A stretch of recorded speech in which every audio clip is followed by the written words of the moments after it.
Welcome to, I think it's week 4 now. We are working on transformations and triangle congruence this week.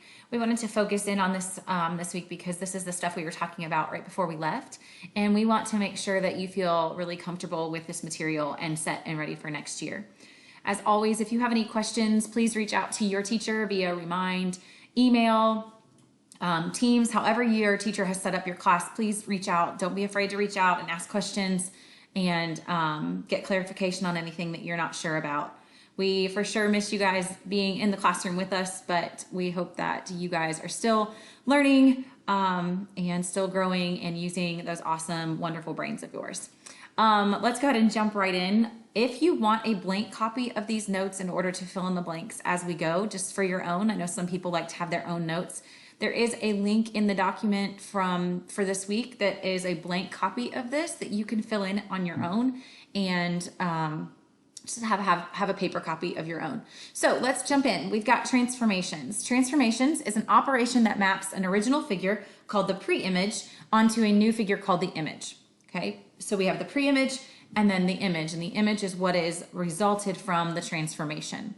In the graph on the left, we have triangle ABC. So triangle ABC is this triangle right there, and that is the pre-image. That was the original figure. And then triangle A, you see those little marks there, A prime, B prime, C prime.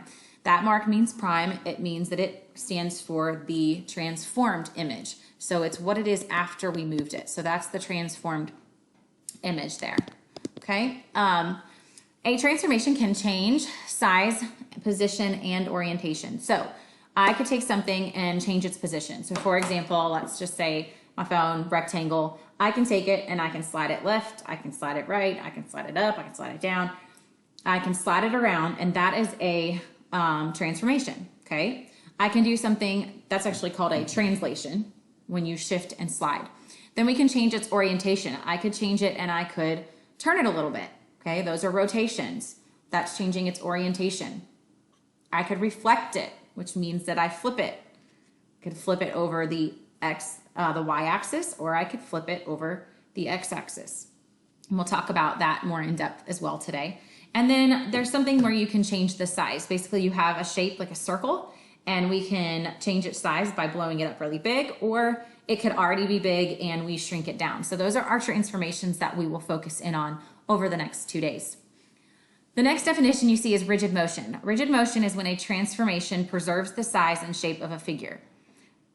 In just more plain terms, it's a transformation that doesn't change the size or the shape. So out of those ones that I was just talking about, the slide, that is a rigid motion. It's not changing the size of my phone. It's not changing the shape of my phone. It's just sliding my phone. So that is a translation is a rigid motion. Reflections, when you flip, okay, again, I'm not changing the size of my phone and I'm not changing the shape of my phone. And then the rotations follow that same idea. Can flip it around, turn it around, but it's not changing the size, it's not changing the shape. Now, something that is not a rigid motion would be that when you change the size of something. And we're going to talk about that tomorrow. All right, next one. So a translation is when you slide a figure, okay? A translation is when you slide. I have to write with my finger because my thing's not working. So it's when you slide a figure, okay? You're going to slide left. You can slide, I'm sorry, I went right. Right, left, up, or down, okay? That's what a translation is. And so when you do a translation, you can use coordinate notation. Well, if you think about a coordinate is just your x comma y, okay? So we've got x comma y, and then we're going to be changing each one of those depending on how we're sliding. So if we're moving left or right, which axis moves left and right? Well, that's going to be our x-axis. So I will be adding something to the x, like adding a value, a horizontal value, and the y stays the same. But I also could subtract from it. So it could be x minus something, comma, the y. Notice the y does not change because if I'm sliding left and right, then my x is going to change. And then the y is the same. So x doesn't change, but y could move up and y could move y could move down. Okay, and we're going to see that more as we go through these. But you can see in the picture too, it's basically the pre-image here, ABC. We have shifted it, we've moved it to the right 6 units, and we've moved it down 3 units. So that's a translation where you take it, it doesn't change its shape, it doesn't change its size, it just slides it. So if you look at, and you print these off, you could do it along with me here, but we've got a rectangle QRST with the vertices listed below. And then it wants us to transform it. So the first thing that we're gonna do is actually plot that pre-image. So we're gonna plot those points. -6, -1 means that I go to the left 6 and I go down 1. And that's gonna be point Q, okay? Point R is -3, 1, so that means I go left 3 and up 1. That's gonna be point R. Point S is 1, -5, so I'm gonna go to the right 1 and then down 5. That's point S. And then point T is -2, 7, so I'm gonna go left 2 and down 7. And that's gonna be point T. And then you can connect your dots. It's really hard to draw straight lines on here, so just bear with me. And then we're gonna go ahead and change the points. Now there's multiple ways you could do this. You could move each dot, or you could change it by the coordinate. I'm going to show you both ways, okay? So the first one says x plus 5. Well, x plus 5 means that I'm going to move to the right, because remember x is our left and right. Since it's a plus 5, we're going to move to the right 5. So take each point, point Q, I'm going to move right 1, 2, 3, 4, 5. And then since the y is plus 7, I'm going to go up 7. So 1, 2, 3, 4, 5, 6, 7. And we're going to label that Q prime because that's the new Q point. And I can do that with each one of the points on the rectangle, each vertice. I can take point R and I can move it right 5 and I can move it up to 7. 1, 2, 3, 4, 5, 6, 7. And that's going to be R prime. Then I can take S and do the same thing. I can move to the right 5. And I can move up 1, 2, 3, 4, 5, 6, 7. And that's going to be point S prime. Then the last one is T. You can go to the right 1, 2, 3, 4, 5 and up 1, 2, 3, 4, 5, 6, 7. And that's T prime. And if you look, you should have 2 rectangle figures that are the same shape and the same size. Okay? I think I might have got mine off a little bit there. We'll check it here in a second. It's hard on this screen. It's kind of tiny. So we'll go back and check and make sure. So another way you could do it is to take the point. So point Q is -6, -1. And what I'm doing to each one is adding 5 and adding 7. So I could get Q prime by just doing that addition and getting those answers. So -6 plus 5. Well, what is -6 plus 5? That is -1. Oops, selecting the wrong thing there. Sorry, guys.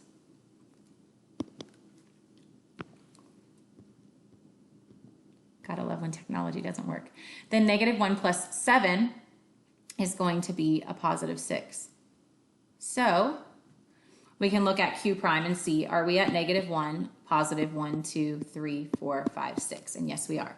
So that's another way to get that. So -1, 6 is Q prime. Then you can look at it and do that with each and every one of those. So let's look at point R. So it's negative, my pen is telling you. R is -3, 1. So then what I'm doing is adding 5 to the X and adding 7 to the Y. So that's going to give me 2 and 8. So R prime is going to be 2, 8, and we want to check that. 2, 8 is where R prime is, so we're good on that one. Then we've got S, which is 1, -5, and again, we are adding 5 to the Y, the X, and 7 to the Y. So if I add 5 to the Y, the X, I get 6, and if I add 7 to the Y, I get 2. So I should be at 1, 2, 3, 4, 5, 6, 2, and I'm good to go. My last one is at -2, 7. If I add 5 to -2, I get 3. And if I add 7 to -7, I get 0. So I'm at 1, 2, 3, 0, and I know I've done it right and I've done it correctly. So that is translations. So there's an extra one there for you to practice that you can try on and just reach out if you're not sure. Okay. The next part is just trying to figure out what is the rule that happened. How did you get from one figure to the other? Now, a lot of times students will ask and say, well, I don't know which image is the first one. Well, remember, the pre-image is your ABC. Your image, or the final image, is the A prime, B prime, C prime. So you can look here that we have triangle DEF, and then we have triangle D prime, E prime, F prime. Well, we can see that the first one, this DEF, that's going to be my pre-image. So what I can do there is I can just count and see how many do I need to get over and up to get from D to D prime. So if you look here, we have to go 1, 2, 3, 4, 5, 6, 7 to the right. So we're going 7 right. And then I have to go up 1, 2, 3, 4. So then I'm going 4 up. Well, remember that right and up are positives. So I'm taking every X and I'm going to add 7 because I'm going to the right 7. Then the Y, every time I do that, it takes my pen away. Then the Y, I'm taking the Y and I am going up 4. So I'm going to add 4. So the rule there would be take the X and add 7 and take the Y and add 4. And then there's a second one there for you guys to try. And that's translations, guys. I will also post the next one about reflections for today. And if you have any questions, let us know.